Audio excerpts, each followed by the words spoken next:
le plus important dans cette voiture, c'est vraiment la conduite.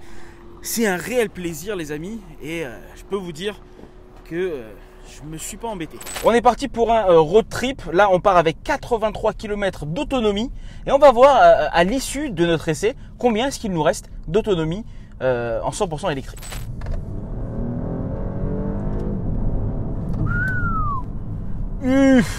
Pedal to the metal, feel all the power, hear the iconic sound which Regardez, là j'appuie 2 secondes sur la palette de gauche et le boost est activé.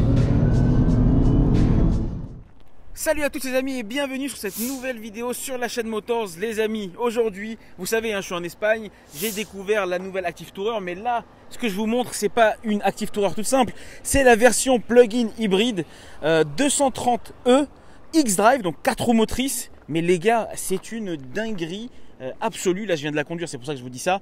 Je vais vous parler de ça un petit peu plus loin dans la vidéo. J'ai fait la vidéo sur les finitions 223 et 220i que vous pourrez regarder, et la ligne elle est à peu près la même.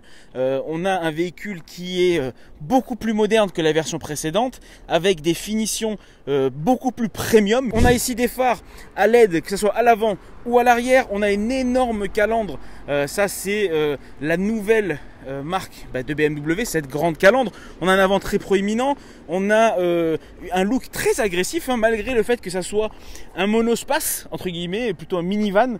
Et ben écoutez, ils ont fait ce qu'il fallait. On a le petit logo ici électrique pour nous rappeler que c'est une version hybride.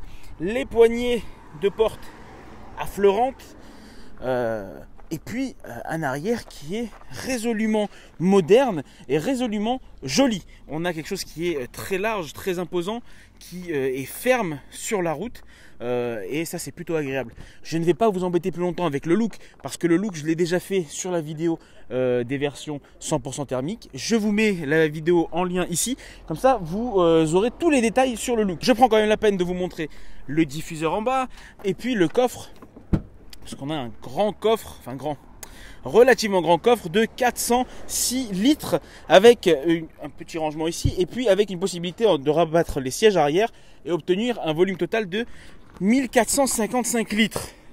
Maintenant que tout ça est dit, le plus important dans cette voiture, c'est vraiment la conduite.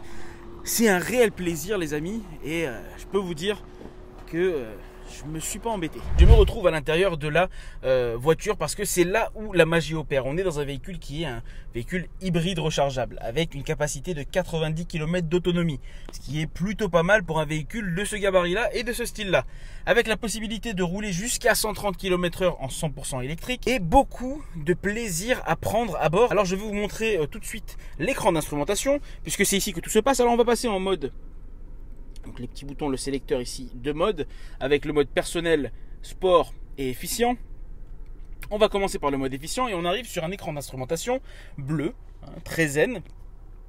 Avec ici vous allez avoir la jauge qui va bouger lorsque vous allez accélérer, qui va monter ici, et lorsque vous allez lever le pied de la pédale, tout simplement qui va régénérer la batterie.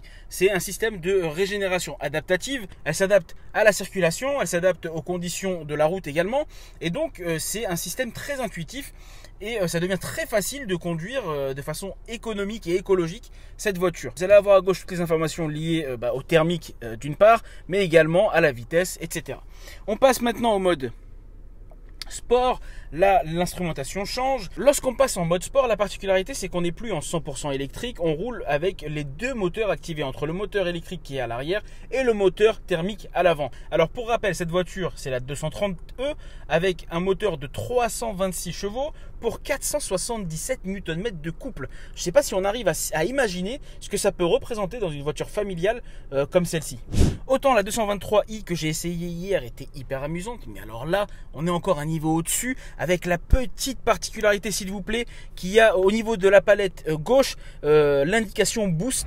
Lorsque vous allez la maintenir pendant 2 secondes, vous allez avoir un écran ici, un compte à rebours qui va s'activer de 10 secondes, et pendant lequel vous allez avoir l'ensemble de la plage de puissance de la voiture, les 326 chevaux totalement à disposition de la pédale et franchement ça fait son petit effet, c'est plutôt cool. Encore une fois, si vous voulez avoir tous les détails, les finitions, etc., c'est la même chose que sur la version 223i, donc je vous invite à aller jeter un petit coup d'œil. D'ailleurs je vous mets le lien également dans la description.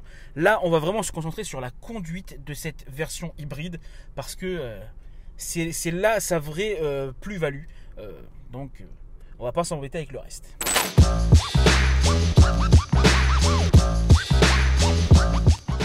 Les amis, je suis à bord donc de la série 2 Active Tourer, mais dans sa finition hybride rechargeable 230e. On est parti pour un road trip. Là, on part avec 83 km d'autonomie et on va voir à l'issue de notre essai combien est-ce qu'il nous reste d'autonomie en 100% électrique.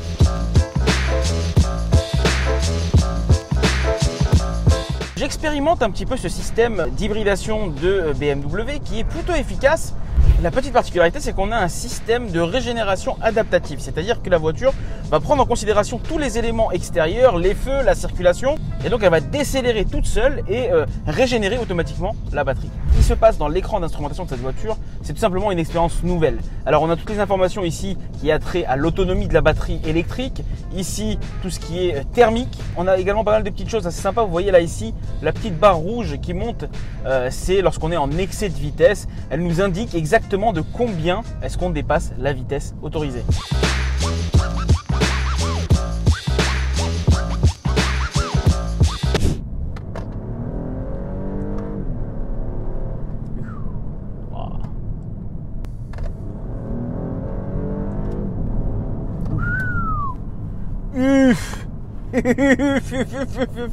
Incroyable.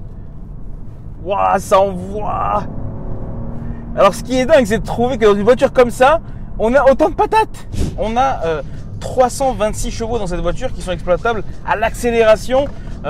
Pour le coup de pied qu'on prend, malgré le fait que ce soit une familiale, malgré le fait qu'elle ait ce petit look un petit peu tranquille, il faut se méfier de l'eau qui dort. Hein. Et puis ce mélange entre l'électrique et le thermique, il est juste parfaitement dosé et on peut vraiment se faire plaisir à l'intérieur d'une série 2 Active Tourer, les amis. Les amis, je vous explique la petite séquence qui va suivre. La voix que vous allez entendre dans le talkie-walkie, c'est la voix du moniteur BMW qui nous a accompagnés tout au long de l'essai pour qu'on puisse exploiter cette voiture vraiment dans ses moindres détails. Alors bien que l'indication boost apparaissait sur la palette de gauche, le moniteur s'est bien gardé de nous dire à quoi ça servait. Et cette réaction que vous allez voir, elle est purement instinctive. Maintenant que vous savez ça, je vous laisse continuer la vidéo. Donc là, on va activer le mode boost en restant appuyé pendant 2 secondes. Wait a few seconds. Activate, pull the left pedal for 2 seconds, and then pedal to the metal. Feel all the power, hear the iconic sound which gives you also speed feeling with the electric engine. Wow! And now it's time for making the short break.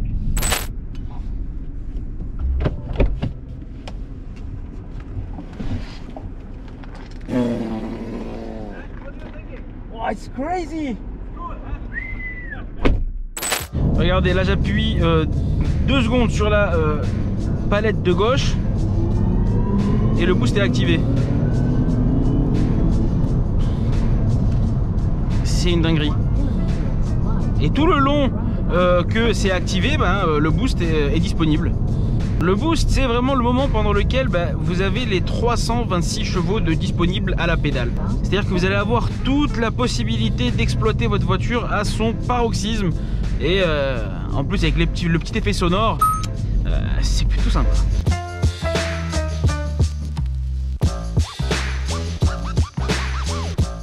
On a terminé l'ascension, les amis, de notre parcours. On est arrivé donc avec 39 km d'autonomie. Maintenant, on va voir ce que ça donne à la descente et ce qu'on aura récupéré une fois en bas. Mais croyez-moi, les amis, la sensation qu'on a vraiment à bord de cette voiture, l'expérience de conduite, elle est juste incroyable. Et je ne suis pas en train d'exagérer pour faire des tonnes, etc.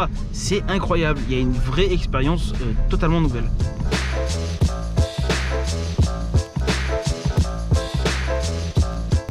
À l'issue de la descente, on a récupéré à peu près 6 km. Bon, c'est une descente de 5 minutes.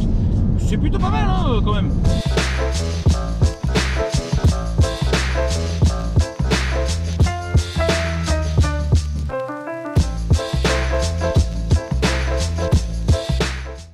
Les amis, on a terminé notre parcours, hein. On va faire un point maintenant sur la consommation. On est parti avec 83 km d'autonomie, on revient avec 41 km. Sachant que notre parcours, il y avait de la montagne, de la montée, de la descente, de l'autoroute, de la ville. On a accéléré, on a décéléré, etc. Pendant 50 km. Donc c'est une autonomie vraiment très précise. En termes de consommation thermique, on a consommé 4 litres au 100. Autant vous dire presque rien pour un véhicule qui m'a procuré beaucoup de plaisir. C'est assez incroyable. Je suis étonné parce que lorsqu'on la voit arriver, elle paye pas de mine, même s'il y a un look un petit peu sportif, etc. Mais à la conduite, c'est quand même quelque chose. Ma foi, bonne expérience. C'est désormais l'heure du bilan. Vous savez, cet essai de la BMW série 2 Active Tourer 230e X-Drive, ça m'a laissé sans mots, tant j'ai été surpris par la puissance déployée par cette voiture. C'est juste à couper le souffle. Franchement, on ne s'attend pas du tout à découvrir ce genre de sensation à bord d'un véhicule de ce gabarit, de ce segment. Et croyez-moi, c'est hyper surprenant et hyper kiffant. Ce système de boost devrait faire son apparition sur pas mal d'autres modèles à venir de la gamme hybride et électrique. Et franchement, je suis hyper ravi de le savoir parce que c'est une vraie expérience. Concernant le bilan par rapport au look, par rapport aux finitions à l'intérieur, je vous renvoie vers la vidéo d'essai que j'ai effectuée sur les versions 223 et 220i. Dans cette vidéo, je voulais vraiment mettre à l'honneur l'expérience de conduite de cette voiture parce que c'est vraiment là le point fort qui va la distinguer des 223 ou 220i. Même si les autres sont amusantes, celle-ci, on est sur un niveau bien au-dessus. En termes de tarifs, BMW n'a toujours pas communiqué les prix de cette version plug-in hybride. D'ailleurs, elle n'est toujours pas commercialisée, mais ça ne saurait tarder. Enfin bref les amis, j'espère que cette vidéo vous a plu. Si c'est le cas, je vous invite à la liker, la partager et la commenter, à vous abonner à nos réseaux sociaux, Facebook, Instagram et YouTube. Je remercie encore une fois BMW et BMW Réunion pour cette invitation de dingue. Quant à moi, je vous dis à bientôt sur la chaîne pour un prochain essai. Ciao!